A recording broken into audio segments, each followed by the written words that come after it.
اللہ وقفا والصلاة والسلام علی عبادہ الذین اصطفیٰ اما بعد فاعوذ باللہ السمیع العلیم من الشیطان الرجیم بسم اللہ الرحمن الرحیم۔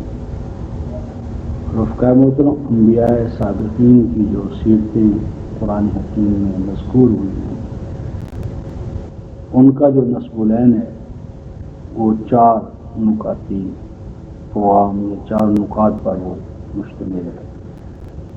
وہ قرآن کے الفاظ میں اس طرح ہے کہ تثبیت فؤاد ہے، نبی پاک صلی اللہ علیہ وسلم کے حوالے سے حق کا بیان ہے، اور ایمان والوں کے حوالے سے موعظہ اور ذکر ہے، اور ان الفاظ پر ہم الگ الگ بحث کر چکے ہیں۔ لیکن یہاں پہ دیکھنے میں معلوم ہو رہا ہے کہ وجاءک فی ھذہ الحق و موعظۃ و ذکریٰ للمؤمنین، یہ تینوں چیزیں جو ہے اہل ایمان کے لیے۔ ہاں، یہ جو جیم کا وقف ہے اس حوالے سے، لیکن یہ جاءکا جو ہے نا، کا اور فؤادہ کا، فؤادہ کا آپ کا، جاءکا آپ کا، تو اس حوالے سے مطلب ہے۔ اور حقیقتاً یہ چاروں بیک وقت ہے، یہ ہم نے رسول اللہ کے لیے بھی تثبیت فؤاد ہے، ایمان والوں کے لیے بھی تثبیت فؤاد ہے۔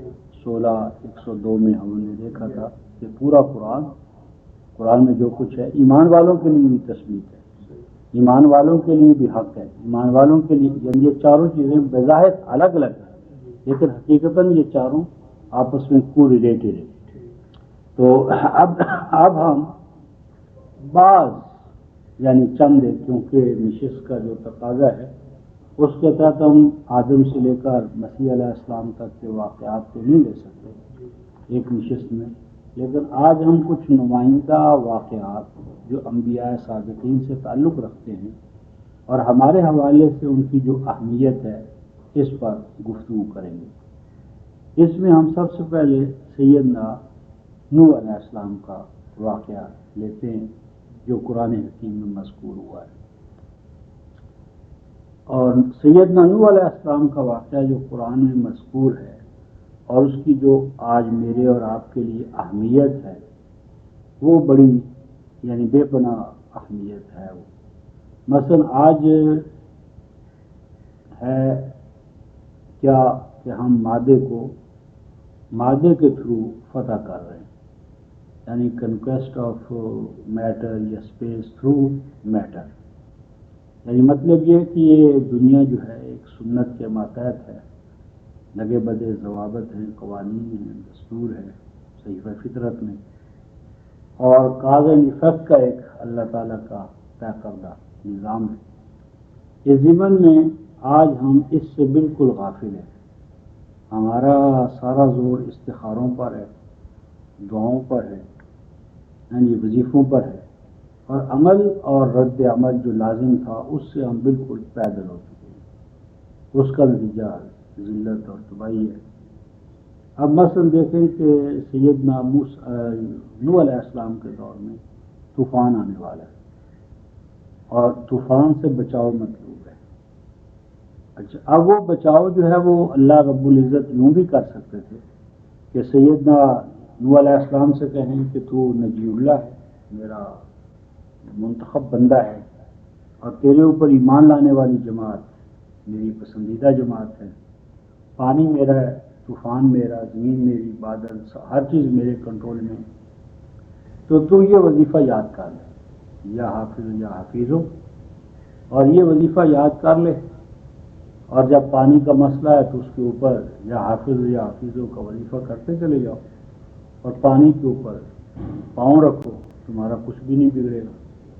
جس طرح آج ہمیں کہانیاں بتاتے ہیں نا کہ یہ فلاں جگہ ہم گئے تو آگے ایک ندی تھی تو ہم نے سورہ فاتحہ پڑھی آنکھیں بند کر کے، ہمیں نہیں پتا ہم نے کب کراس کیا، اس راستے میں کوئی پول کچھ نہیں تھا، کشتی نہیں تھی، بس وظیفہ کیا ہم نے۔ اور یہ کہانیاں بہت عام ہیں ہمارے مذہبی ذہن میں، کہانیاں فضائل کی کتابوں میں۔ اس ضمن میں ایک ضابطہ الہی ہے 13:31 سورہ رعد، اور کہنے والا اللہ رب العزت خود ہے۔ یہ ہاں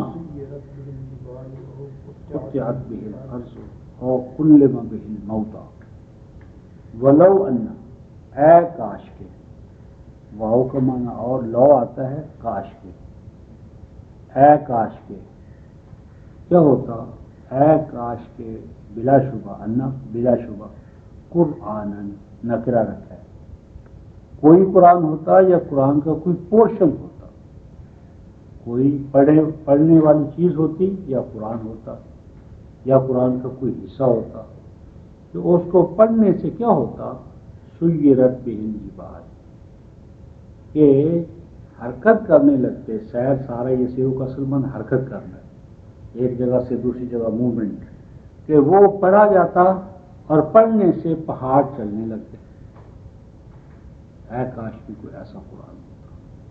پھر فرماتے اور قطعت بہ الارض، کاش کی کوئی ایسا قرآن ہوتا تو اس کے پڑھ لینے سے زمین کی مسافتیں کم ہو جاتی، یعنی ادھر آپ پڑھیں اور ادھر آپ مکے پہنچ جائیں، مدینے پہنچ جائیں، آپ کو اڑن کھٹولے کی یا ہوائی جہاز کی یا کشتیوں کی ضرورت ہی نہ پڑے، خچوں گھوڑوں کی ضرورت ہی نہ پڑے۔ او کلم بہ الموتى، کاش کہ کوئی ایسا قرآن ہوتا کہ اس کو پڑھتے اور مردے زندہ ہو جاتے یا مردوں سے ہم کلامی ہو جاتے۔ ابھی ضمن میں ہمارے ہاں مشہور ہیں ایک عالم، ان کے بارے میں لکھتے ہیں کہ جب وہ کسی قبرستان میں جاتے تھے تو قبر کے سرانے بیٹھ جاتے تھے اور فلاں سورت پڑھتے تھے اور مردے سے ہم کلامی ہو جاتی تھی، تو وہ بتاتے تھا کہ وہ اس وقت جنت میں ہے یا جہنم میں، نیک حالت میں ہے یا بد حالت میں۔ تو یہ جو حالت ہے کشف القبور اسے کہتے ہیں، کہ یہ سارا کچھ ہم کر لیتے ہیں۔ قرآن کہتے ہیں کاش کہ کوئی ایسا قرآن ہوتا۔ فرماتے ہیں بل للہ الامر جمیعا، یعنی یہ چیزیں بھی ہو سکتی ہیں لیکن ان کے لیے اب پہاڑوں کے لیے چلانے کے لیے ڈائنامیٹ کرنا پڑتا ہے، مسافتیں طے کرنے کے لیے ہوائی جہاز بنانے پڑتے ہیں، وسائل اختیار کرنے پڑتے ہیں، اور مردوں کو، مردہ سے مراد اقوام اگر مردہ ہیں تو ان کو کلام سکھانے کے لیے علم اور منطق ذریعہ ہے اس کے اظہار کا۔ تو یہ تمام چیزیں ہو سکتی ہیں لیکن اس کا ذریعہ ہے۔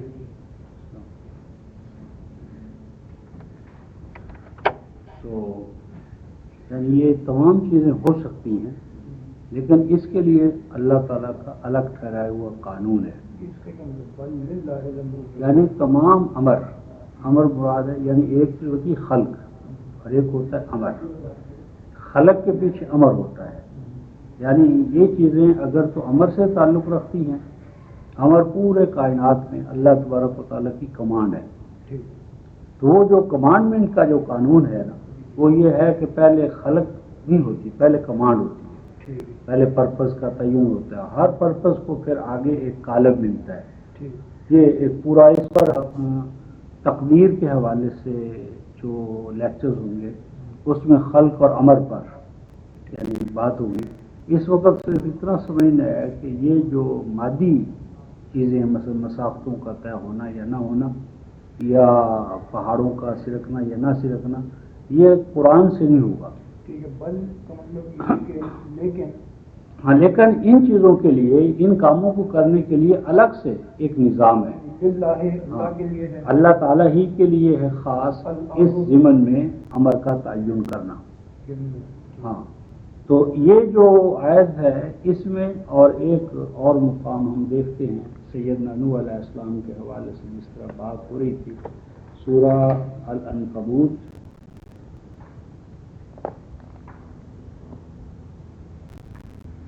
آیت نمبر 15، یہ سیدنا نوح علیہ السلام کے بارے میں فرمایا فَأَنْجَيْنَاهُ وَأَصْحَابَ السَّفِينَةِ وَجَعَلْنَاهَا آیَةً لِلْعَالَمِينَ، ہم نے نجات دی اس کو، کس کو؟ نوح کو، اور ان کو جو کشتی میں سوار ہو گئے، اور ہم نے اس کشتی کو عالمین کے لیے نشان قرار دیا۔ اب یہ جو کشتی تھی وہ معجزہ اپنی ساخت کے حوالے سے نہیں تھی، نشان نہیں تھی، کیونکہ جہاں تک بنانے کا تعلق ہے وہ تو اللہ تبارک و تعالیٰ نے کس طرح بنوائی، وہ 54 سورہ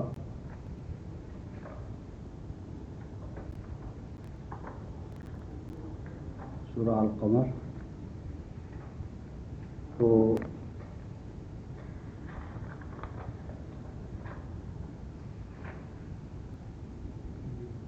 یہ آیت 13 وَحَمَلْنَاهُ عَلَى ذَاتِ أَلْوَاحٍ وَدُسُرٍ تَجْرِي بِأَعْيُنِنَا جَزَاءً لِمَنْ كَانَ كُفِرَ وَلَقَدْ تَرَكْنَاهَا آیَةً فَهَلْ مِن مُدَّکِرٍ، یعنی وہ کشتی جو تھی وہ تیار کی گئی پھٹوں سے، تختوں سے، ہاں، اور الواح تختوں کو کہتے ہیں، اور دسر دسر جو ہے یہ کہتے ہیں یہ جو یعنی جس طرح ہمارا کیل ہے، کیل کانٹے جوڑنے کی چیزیں، یعنی دو جوڑوں کو جوڑنا، تختوں کو جوڑنا، یعنی دسر دسرا یعنی رسے، جائنٹس، حتیٰ کہ یہ ڈبریاں اور یہ جو آپ کی کیل، یعنی جوڑ لگانے والی چیزیں جو ہے نا، وہ جو دو چیزوں کو جوڑتی ہیں، یعنی یہاں میخیں، کیل، کانٹے جتنے بھی ہیں، اور آگے فرمایا کہ وہ کشتی تجری چل رہی تھی ہماری نگرانی میں۔ دوسرے مقام پر اس کو، اور یہ اس کے نتیجے میں ہم نے بدلہ دیا، جزاء بدلہ دیا اس پروسیس میں ان کو کہ جس کا انکار کیا گیا تھا، یعنی دین کا یا اقدار کا یا نوح علیہ السلام کی دعوت کا، اور ہم نے نشان کے طور پر اس کو چھوڑا، بس ہے کوئی اس نشان سے فائدہ اٹھانے والا؟ اور یہ 1137 میں اس کی ابتدائی جو تدابیر تھی اس کا ذکر کیا۔ سورہ ہود میں ہم نے وحی کی سیدنا نوح کی جانب، انِّصْنَعِ الْفُلْكَ بِأَعْيُنِنَا وَوَحْيِنَا، کہ ہم نے ان کو وحی کی کہ تم کشتی بناؤ، ہاں بناؤ تم کشتی کو اور ہماری نگرانی میں۔ آیون کا عین اصل میں جاسوس کو بھی کہتے ہیں، سردار کو بھی کہتے ہیں، اور آنکھ کو بھی کہتے ہیں، اور یہ سرداری یعنی نگرانی، واچ، گائیڈنس، تو یہ اور ہماری وحی یعنی گائیڈنس، رہنمائی۔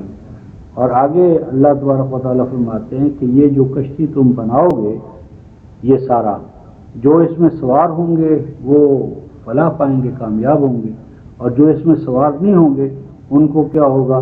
مغرق ہوگا۔ یعنی اب سوال یہ پیدا ہوتا ہے کہ اللہ تبارک و تعالیٰ نے پانی سے نجات دینی تھی، تو اس نجات کے لیے کشتی کیوں؟ قادر و قیوم اللہ امر کون سے یا مجرد یا حافظ یا حفیظوں کے وظیفے سے نجات نہیں دے سکتے تھے؟ کشتی بنوانے کی کیا ضرورت ہے؟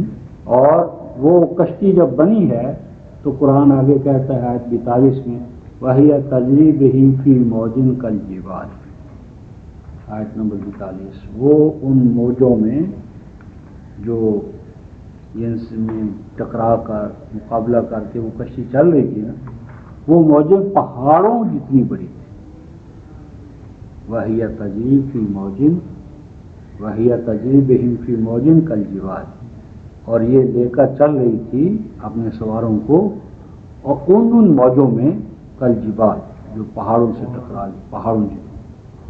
اور آگے پھر قرآن کہتا ہے کہ بیٹے نے کہا کہ سآوی الی جبل یعصمنی من الماء، میں تو آج نہیں سوار ہوتا، میں تو اپنی پناہ پکڑ لوں گا پہاڑ پر جا کر۔ تو فرمایا لا عاصم اليوم الا من امر اللہ، کہ آج کسی کے لیے پناہ نہیں ہے سوائے اس کے جو اللہ کے امر کو اختیار کرے، اور اللہ کا امر اس وقت کیا تھا؟ کشتی، یعنی ہم نے اس کو نجات دی، وہ اصحاب السفینہ، اور جو سفینہ والے بن گئے، اور ما سوا کو ہلاک کر۔ یعنی گویا کہ سبق کیا ملا کہ اگر طوفان آ رہا ہے اور طوفان سے بچاؤ مطلوب ہے تو وظیفوں کی دنیا میں مت جاؤ، کشتی بناؤ۔ کشتی بناؤ گے تو بچاؤ گے. اب اگر چاہتے ہو کہ اولاد ملے اور شادی نہیں کرتے، وہ کیا کیفیت ہے، اس کو اللہ تعالیٰ نے کفر سے تعبیر فرمایا ہے. سورہ رعد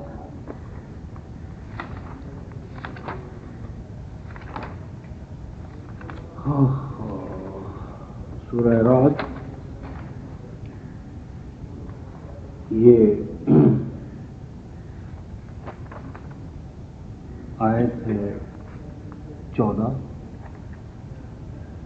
لہو دعوت الحق، دعوت حق تو اللہ ہی کے لیے ہے، اور جو اللہ تبارک و تعالیٰ سے ہٹی ہوئی دعوتیں ہیں، یعنی اللہ کے قوانین سے، اقدار سے، نظام سے، وہ دعوتیں اور دعائیں کیا ہیں؟ ان کی مثال لا یستجیبون لہم بشیء، وہ جو اللہ کے قوانین اور اقدار سے ہٹی ہوئی دعائیں اور دعوتیں ہیں وہ انسان کے کسی کام نہیں آتی سوائے اس کے. ایک مثال دی ہے. کیا مثال دی ہے؟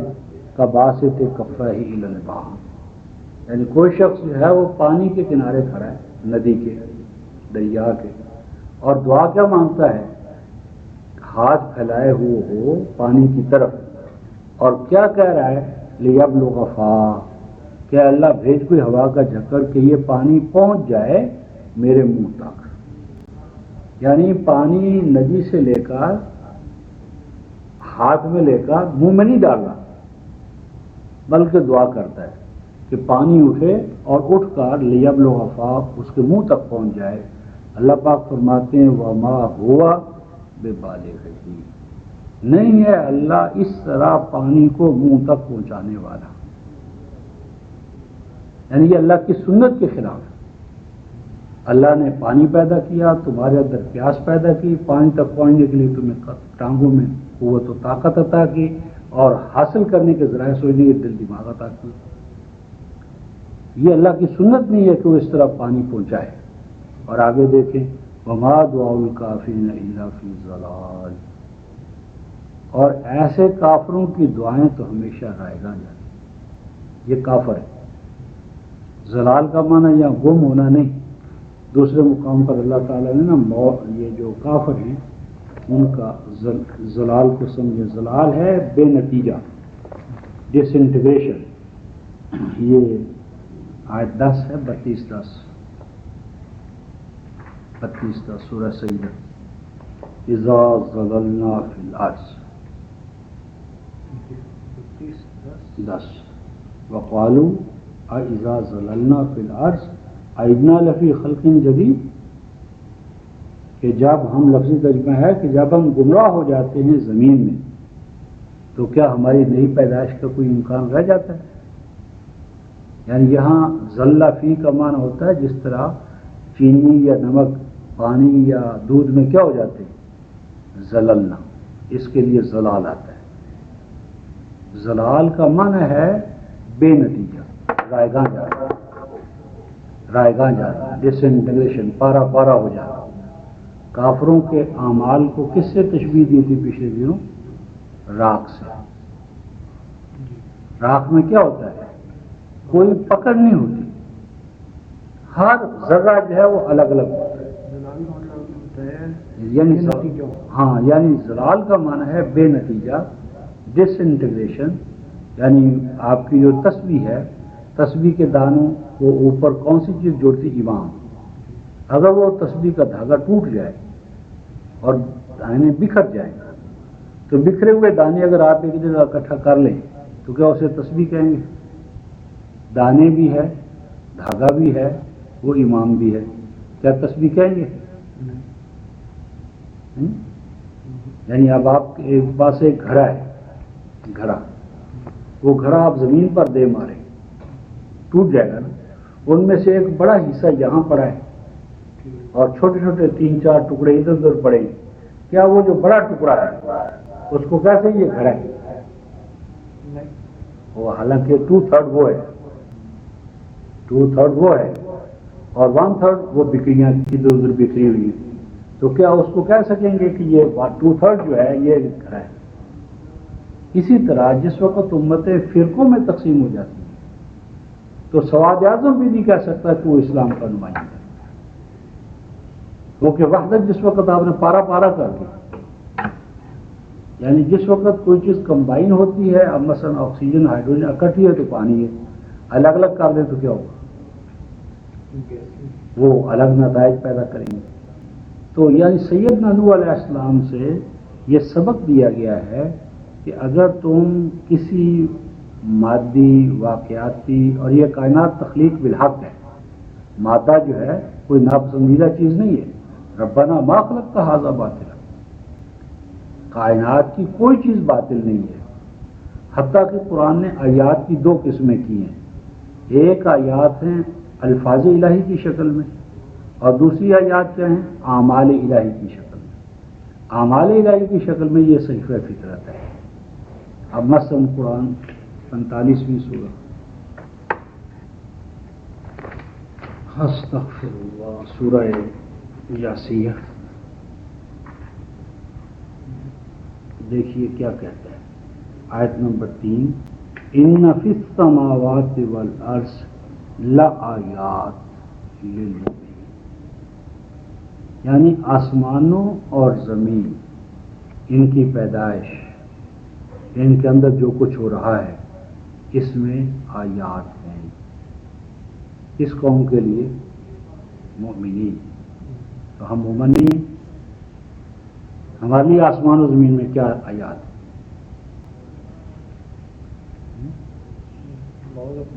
نہیں، مطلب عام جو اس وقت کا مومن مسلم ہے وہ تو کائنات پست و بلند کو تاج کا ٹھوکر مار کر اپنا حجرہ نشینی، مسجد، خانقاہی نظام، یہ آیات تو یورپ تلاش کر رہا ہے.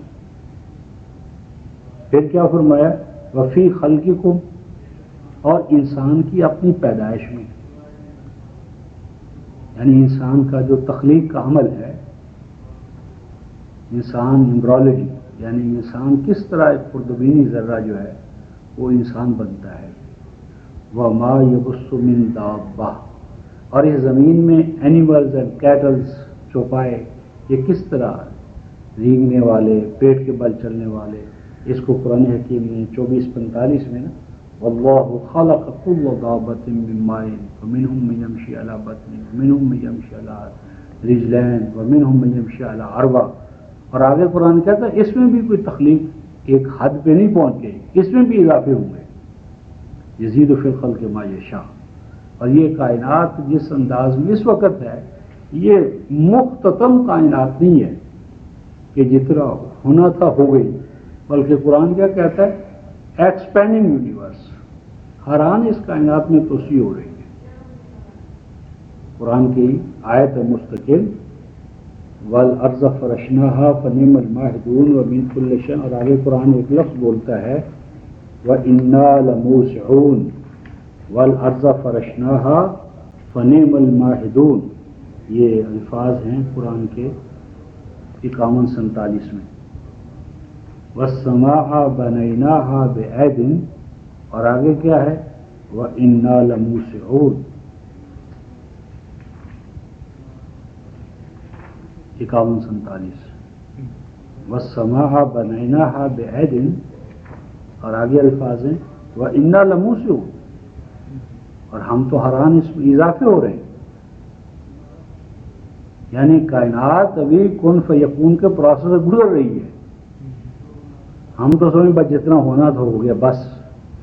قرآن کہتا ہے وَإِنَّا لَمُوسِعُونَ، وی آر ایکسپینڈنگ اٹ. اس میں تو اضافوں پر اضافے ہو رہے ہیں. اور اس ضمن میں پھر ہم دیکھیں گے الغیب والشہادہ. اللہ نے اپنے آپ کو کہا ہے الغیب والشہادہ، اور ایک مخلوق کو قرآن نے کہا ہے جو سما اور ارض کے مابین ہے. اور اللہ رب ہے الارض والوں کا اور السما والوں کا، وما بینہما. یہ بھی قرآن میں ہے. یہ اس کا ایک دفعہ آپ نے ذکر کیا تھا لیکن مجھے بھول گیا کہ یہ آیت ہے کہ ہاں، وما بینہما، اور جو ان کے مابین ہے. کیونکہ اس سے تو یہ پتہ چلتا ہے کہ وہ جو بنی اسرائیل کی آیت 70 ہے، ہاں، کہ ہم وَلَقَدْ كَرَّمْنَا بَنِي آدَمَ، ہاں، کہ بیشتر پہلے فضیلت عطا کی، لیکن کچھ ہم سے بھی زیادہ فضیلت والی ہے. تو وہ وما بینہما جو ہے نا، اور یہ طٰہٰ میں 20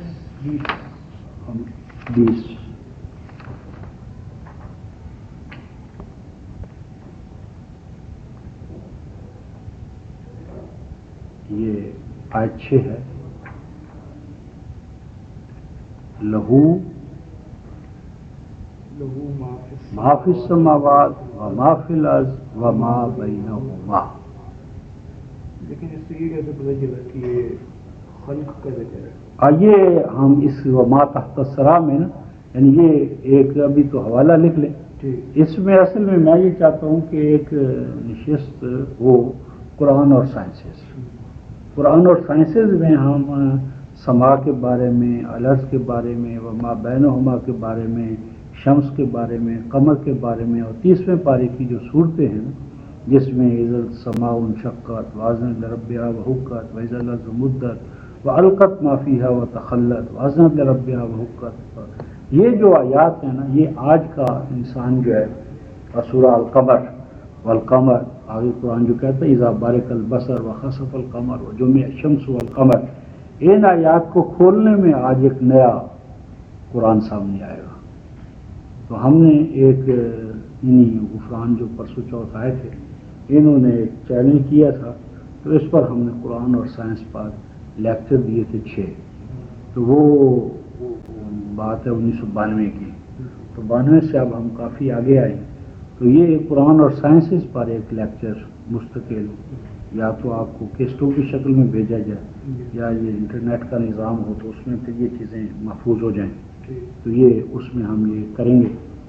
تو باقی یہ جو بات ہو رہی تھی کہ انا لموسعون، اور یہ بات ہو رہی تھی کہ یہ جو کائنات ہے اس میں آیات ہیں، اور وہ آیات کہاں کہاں ہیں.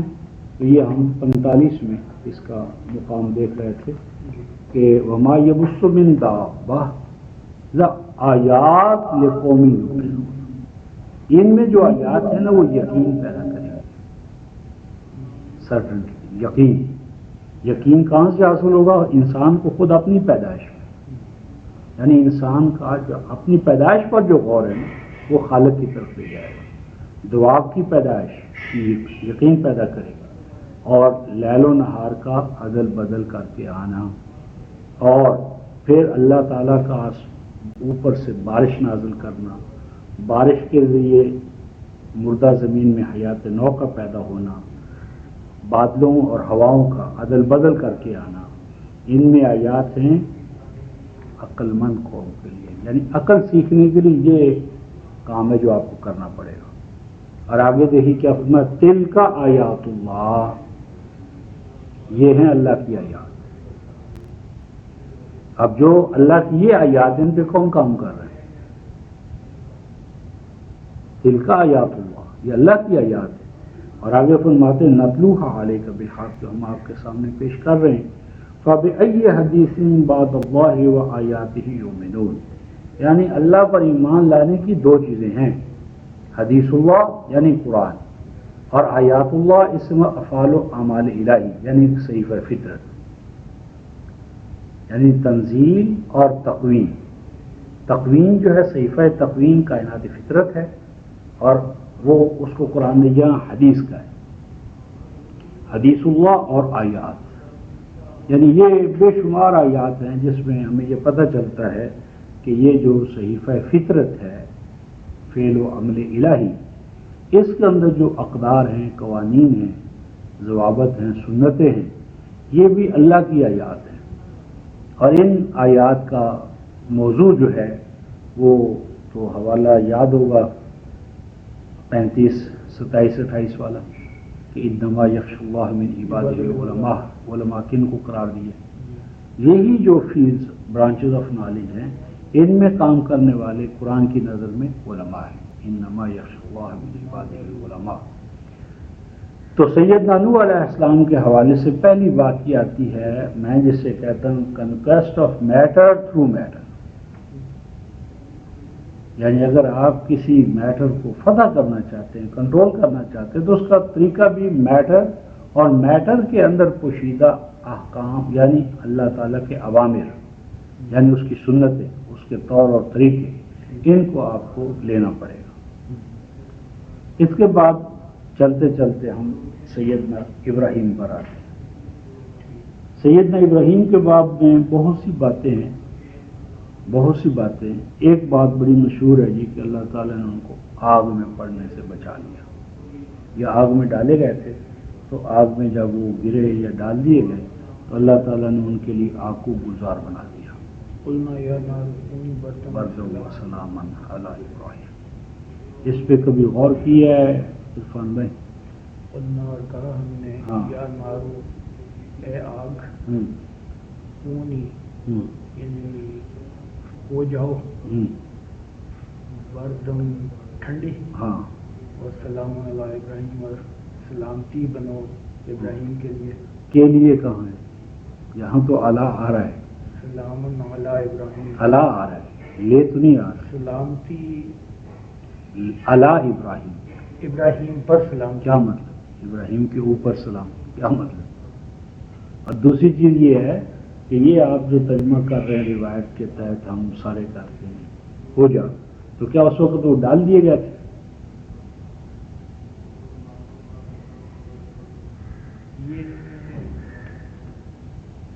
ابھی تو ڈالے نہیں گئے تھے، ٹھیک۔ تو جب ابھی ڈالے ہی نہیں گئے تو ہو جا کا کیا مانا ہے؟ یعنی یہاں ترجمہ ہوگا ہو جانا۔ ہو جا، کونے کے دونوں ترجمے گرامر میں زبان عربی میں صحیح ہے، ہو جانا اور ہو جا۔ ہو جانا صحیح ہے، ہو اس لیے غلط ہے کہ ابھی تو ڈالا ہی نہیں گیا۔ اور دوسری بات یہ ہے کہ ہم سنت اللہ کو نظر انداز کر رہے ہیں۔ عنکبوتی میں ہم دیکھتے ہیں اللہ تعالیٰ نے ایک ضابطہ بیان فرمایا ہے، سورہ جہاں سیدنا ابراہیم نوح علیہ السلام کے بارے میں تھا نا کہ ہم نے اس کو آیت قرار دیا، یہی پر، ہاں، اس آیت نمبر 24۔ فما كان جواب قومه الا ان قالوا اقتلوه او حرقوه، قوم نے یہ کہا کہ اسے قتل کر دو یا جلا دو۔ اور آگے کیا فرمایا؟ فانجاه الله من النار۔ اب انجاه الله من النار کا ایک معنی تو یہ ہے کہ اللہ تعالیٰ نے ان کو آگ میں پڑ جانے کے بعد بچا لیا، آگ میں ڈالے گئے بچا لیا، اور ایک یہ ہے کہ ان کو آگ میں پڑنے ہی نہیں دیا۔ دونوں نجات ہیں۔ اب آگے دیکھیں قرآن کیا کہتا ہے، ان فی ذالک لآیات لقوم یؤمنون۔ اس اللہ تعالیٰ کا ابراہیم کو آگ سے بچا لینا، ان میں آیات ہیں ایمان والوں کے لیے۔ تو یہ کیسے آیات ہوں گی؟ کیا معنی یہ ہے کہ آگ میں ڈالے جائیں گے اور اللہ ان کو بچاتا رہے گا، یا یہ کہ جب بھی ایسے حالات پیدا ہوں گے تو اللہ تعالیٰ کا حکم کیا ہے؟ ابراہیم کے لیے حکم کیا تھا؟ انی ذاہب الی ربی، کہ میں تو اپنے رب کی تو ہجرت کر جاؤں گا۔ اور یہی ہجرت کا حکم نبی پاک صلی اللہ علیہ وسلم کے لیے تھا۔ نبی پاک صلی اللہ علیہ وسلم کے لیے مکہ میں آگ تھی، یعنی چاروں طرف وہی آگ، کنتم علی شفا حفرۃ من النار فانقذکم منھا کلما اوقدوا نارا للحرب اطفاها اللہ۔ جب کبھی یہ آگ جلاتے ہیں، کس کی آگ؟ جنگ کی، تو جنگ آگ میں آگ جلتی ہے۔ تو یہ جو فانجاہ اللہ من ان فی ذالک لآیات لقوم یؤمنون۔ اب یہ تو ایک رواں ہم چل رہے ہیں، اس ضمن میں 21ویں سورہ ذرا دیکھیں۔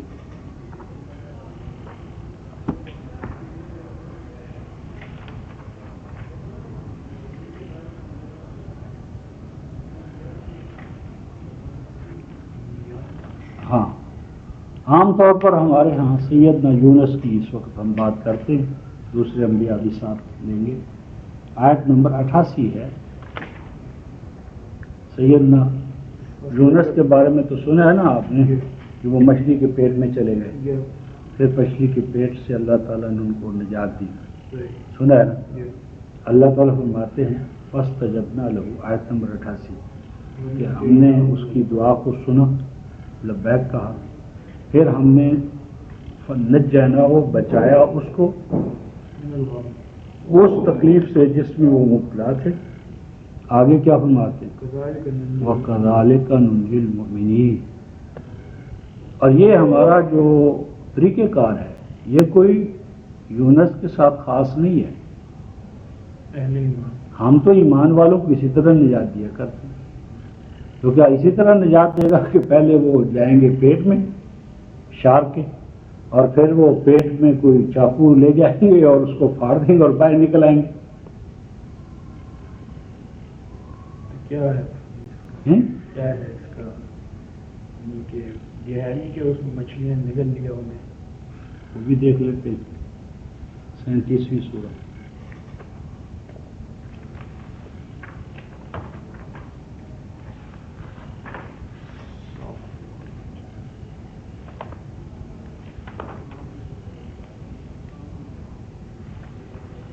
یہ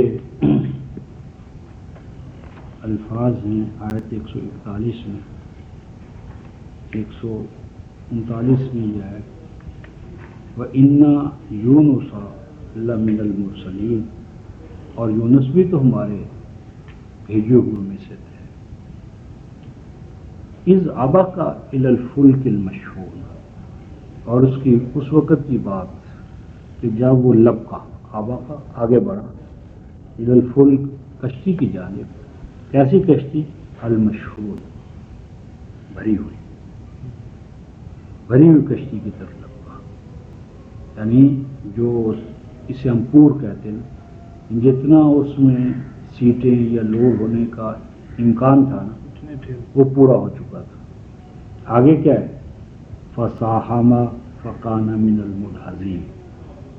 اب فَسَاهَمَ کا ترجمہ تمام اردو مترجمین نے اور آگے انگریزوں نے سب نے غلط کیا۔ فَسَاهَمَ کا معنی کر دیں انہوں نے قرآن اندازی کی۔ کیا قرآن اندازی ایک فرد کرتا ہے یا پوری جماعت کرتی ہے؟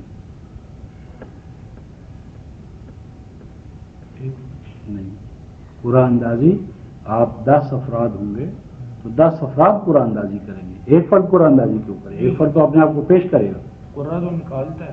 نہیں، یعنی قرآن اندازی جو ہوتی ہے وہ جماعت کے حوالے سے ہوتی ہے، فرد کے حوالے سے فرد تو پیش کرے گا اپنے آپ۔ اب یہاں جو ہے فَسَاهَمُ نہیں ہے، جمع کا صیغہ نہیں ہے، فرد واحد ہے۔ اور ساہمہ جو ہے نا، آج بھی عربوں سے پوچھیں بھائی تم سہم کس کو کہتے ہیں؟ سہم، اسہام، مساہمہ شیئرز کو کہتے ہیں۔ یہ جو سٹاک ایکسچینج کے شیئرز نہیں ہوتے اس کو سہم کہتے ہیں، اور یہ مال میراث میں جو حصے ہوتے ہیں ان کو بھی سہم کہتے ہیں۔ اور ساہمہ کا معنی ہوتا ہے کہ اپنا حصہ لینا، کسی چیز میں شیئر کرنا، کسی چیز میں شراکت چاہنا۔ فساہمہ کا معنی ہے کہ اس نے فلک مشحون میں اپنا حصہ لینا چاہا، یعنی اس طرح کہ کشتی فلک مشحون ہوئی، جس وقت کشتی بھر جائے گی تو وہ ملا اس کو لنگر انداز، وہ جو باندھا ہوا ہوتا ہے رسا، اس کو کھول دے گا۔ جس وقت وہ کھول دے گا یعنی کشتی چل پڑی۔ اس طرح جس طرح ہم کہیں کہ بھئی آخری کبھی دریاؤں پر آپ جائیں نا تو دریاؤں پر وہ بنے ہوتے ہیں گھاٹ جس پہ کشتی آتی ہے۔ ایک سٹیج ہوتی ہے کہ آخری کشتی جو ہے نا، جس طرح مثلا کوئی بس آ رہی ہے یا ہوائی جہاز کا آخری ٹائم، تو اب رات میں کہاں گزاروں گا؟ تو وہ رات میں کہاں گزاروں گا؟ کیوں نہ میں اس میں سوار ہو جاؤں؟ جس طرح نہیں اوور لوڈنگ ہو جاتی ہے، یعنی بس میں گنجائش نہیں ہے، آپ کہتے نہیں صاحب میں نے کسی لٹکا چلے جاتے، راستے میں ایکسیڈنٹ ہو جاتا۔ تو انہوں نے اس فلک مشحون میں اپنا حصہ لینا چاہا، پھر کیا ہوا؟ وَقَانَ مِنَ الْمُدْحَضِينَ، تو جلدی میں ان کا پاؤں پھسل گئے۔ ادھازا، دہس، پاؤں کا پھسل جانا، داہزہ، ادھازا۔ اور یہ سورہ حامیم سجدہ میں تمام انبیاء کے مقابلے میں ادھاس کا، یعنی پاؤں کو ڈگمگانے کا، تو وہ پاؤں پھسل گیا۔ پھر کیا فرمایا؟ فَالْتَقَمَهُ الْحُوتُ۔ اب یہاں قرآن کیا کہتا ہے؟ فَالْتَقَمَهُ، اور مولوی نے کیا ترجمہ کر دیا؟ فَابْتَلَعَ، نگل لے۔ یہ نگلا نہیں تھا، التقم لقمہ سے ہے۔ التقمہ کا معنی کسی کو لقمہ بنانا، یعنی اس کو لقمہ بنانا چاہا مچھلی نے، حوت نے۔ اور حوت کا لسان العرب میں ایک اور معنی عربی زبان میں، محاورہ عرب میں بڑی موج کو بھی کہتے ہیں۔ تو ان کو مچھلی نے پکڑنا چاہا، منہ میں لینا چاہا، یا ایک بڑی موج نے ان کو اپنی زد میں لے لیا یا لینا چاہا۔ آگے قرآن کہتا ہے وَهُوَ مُلِيمٌ، اور وہ اپنے آپ کو ملامت کر رہے تھے کہ میں نے جلد بازی کیوں کی۔ اور یہ دراصل نبی پاک صلی اللہ علیہ وسلم کو سبق سکھانا مطلوب ہے، دینا مطلوب ہے کہ ہجرت میں جلدی کی ضرورت نہیں ہے، پری میچور۔ اور پری میچور کوئی ایک ممکنہ صورت پیدا ہوتی ہے، اس میں آدمی کا یار میں اس کو اڈاپٹ کر لوں، کیا عجب کہ میں منزل تک پہنچ جاؤں۔ قرآن نے روکا ہے، لا تکن کصاحب الحوت، کہ سیدنا یونس کی طرح نہیں ہونا۔ آگے قرآن کہتا ہے فَلَوْلَا أَنَّهُ كَانَ مِنَ الْمُسَبِّحِينَ۔ اب یہاں مسبحین کا معنی کیا ہے؟ عام ترجمہ تسبیح، حالانکہ سابح یسبح کا ایک لغوی معنی، قرآنی معنی تیرنا بھی ہے۔ قرآن کہتا ہے کُلٌّ فِی فَلَکٍ یسبحون، یہ پچھلی سورہ جو ہے سورہ یاسین، اس کی غالباً آیت نمبر 40 ہے۔ کُلٌّ فِی فَلَکٍ یسبحون، یہ تمام چیزیں جو ہے نا، شمس، قمر اور یہ فلک جو افلاک یا سماوی کرجات ہیں، کُلٌّ فِی فَلَکٍ یسبحون۔ اور رسول کے لیے اِنَّ لَکَ فِی النَّہارِ سَبْحًا طَوِیلًا، سورہ مزمل۔ تو سابح یسبح، سباحہ کہتے ہی تیراکی کو ہے، تیراکی، اور سباح سابح، والسابحات سبحا قرآن میں سورہ والنازعات میں آیا ہے۔ اور سبح یسبح تسبیح باب تفعیل میں چلا جائے تو جس طرح علامہ یعلم تعلیم، یعنی پیشہ ورانہ حد تک، یعنی سیدنا یونس اگر بہترین تیراک نہ ہوتے تو وہ اس موج یا اس مچھلی کے منہ میں آ جاتے نہیں، اگر نہ ہوتے، فلولا اگر نہ ہوتے، یہ لولا جو ہے نا یہ اس طرح ہے، مثلا لولا انت لہلک، اگر تو نہ ہوتا تو میں ہلاک ہوتا۔ ہاں، یعنی اگر وہ پیراک نہ ہوتے تو پھر کیا ہوتا؟ وہ اس مچھلی کے پیٹ میں چلے جاتے یا موج کی زد میں آ جاتے، اور قیامت کے دن تک وہ جہاں مچھلی کے اجزاء منتشر ہوتے ان کے اجزاء بھی وہی منتشر رہتے۔ یہ معنی نہیں ہے کہ وہ مچھلی کے پیٹ میں رہتے جس میں وہ مچھلی بھی رہتی، مچھلی کا پیٹ بھی رہتا قیامت تک، یوم سے یعنی بعثت ثانیہ تک، یعنی اگر ایسا ہو جاتا تو بعثت ثانیہ تک ان کو اس دنیا میں واپس آنے کا موقع نہ ملتا۔ یعنی اس میں جو مقصود یہ ہے جب آتے مومنین کی اور نبی پاک کی تربیت یہ کرنا مطلوب ہے کہ آپ نے جو آپ کا اسٹیشن ہے اسے چھوڑنا نہیں ہے، چھوڑنا ہے تو اس وقت جب اللہ تبارک و تعالیٰ آپ کو حکم دے، اور جلد بازی سے کام نہیں لینا، جلد بازی کسی قیمت پہ نہیں ہونا چاہیے۔ اور اگر تم جلد بازی سے کام نہیں لوگے تو اللہ تمہاری نصرت کرے گا، یہ سبق دینا مطلب کذالک ننجی المؤمنین۔ یعنی سیدنا یونس کا یہ واقعہ جو ہے وہ یہ بتانے کے لیے ہے کہ تم صبر سے، ہمت سے اللہ کے پیغام پر چلتے رہو، اور انوانٹیڈ حالات کے اندر بھی ہمت نہ ہارو، اللہ یقیناً تمہارا پشتیبان ہے اور تمہارا ساتھ ہے۔ ہاں، یہ اس وقت کی بات ہے کہ جب وہ مچھلی کے منہ میں جانے سے تو بچ گئے، اور اس کے بعد پھر ان کو ساحل پر یعنی اس سمندر یا دریا سے وہ نکلے اور نکلنے کے بعد پھر وہ ساحل پر آئے ہرا یعنی وہ لقدق صحرا اور اس لقدق صحرا میں جب وہ آئے تو تھکن سے چور ہو چکے تھے وہ سقیم یعنی وہ پاؤں ہاتھ حرکت کرتے کرتے لفظ میں بیمار ہو چکے تھے. تو اس وقت فرمایا وَأَنبَتْنَا عَلَيْهِ شَجَرَةً مِّن يَقْطِينٍ. اب انبتنا علیہ کا لفظی ترجمہ کرتے ہیں کہ اگایا ہم نے اس کے اوپر کدو کا درخت.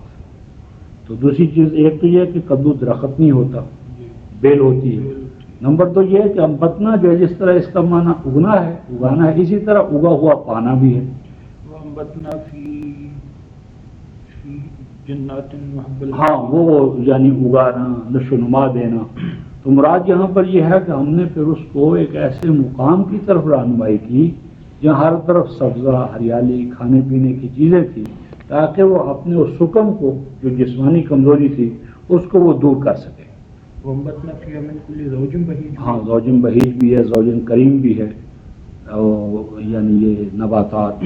انبتنا نا سے تمہیں کہ ہم نے کیا. ہاں یہ اللہ تعالیٰ کا جو کام اس کی ٹھہرائی ہوئی سنت سے ہوتا ہے. اس طرح فرمایا وما قتلتم اذ قتلتم. وہ جو تم نے قتل کیا کفار کو وہ تم نے قتل نہیں کیا ہم نے کیا بدر میں. ولکن کانوا. ہاں نہیں ما قتلتم اذ قتلتم ولکن اللہ قاتل وما رمیت اذ رمیت ولکن اللہ رمی. یعنی ما قطعتم من شجرۃ او ترکتموها جو جن درختوں کو تم نے کاٹا یا چھوڑا وہ ہر وہ کام جو اللہ کی اذن یعنی قانون سے ہو اس کی نسبت اللہ تعالیٰ اپنی طرف کر دے. یعنی یہ سیدنا یونس علیہ السلام کا یہ واقعہ جو ہے وہ مچھلی سے بچ گئے تھے. ہاں مچھلی ویسے یہ تو پتہ بھی یہ چل رہا ہے فلولا. ہاں کان من المسبحین. اگر وہ مسبحین میں سے نہ ہوتے تو پھر ایسا ہو جاتا اور چونکہ وہ مسبحین میں سے تھے اس لیے ایسا نہیں ہوا. تو اب سیدنا ایوب علیہ السلام کے حوالے سے ہم 21ویں سورہ میں رہتے ہیں. وہاں 3 انبیاء نام بنام ان کا جو ہے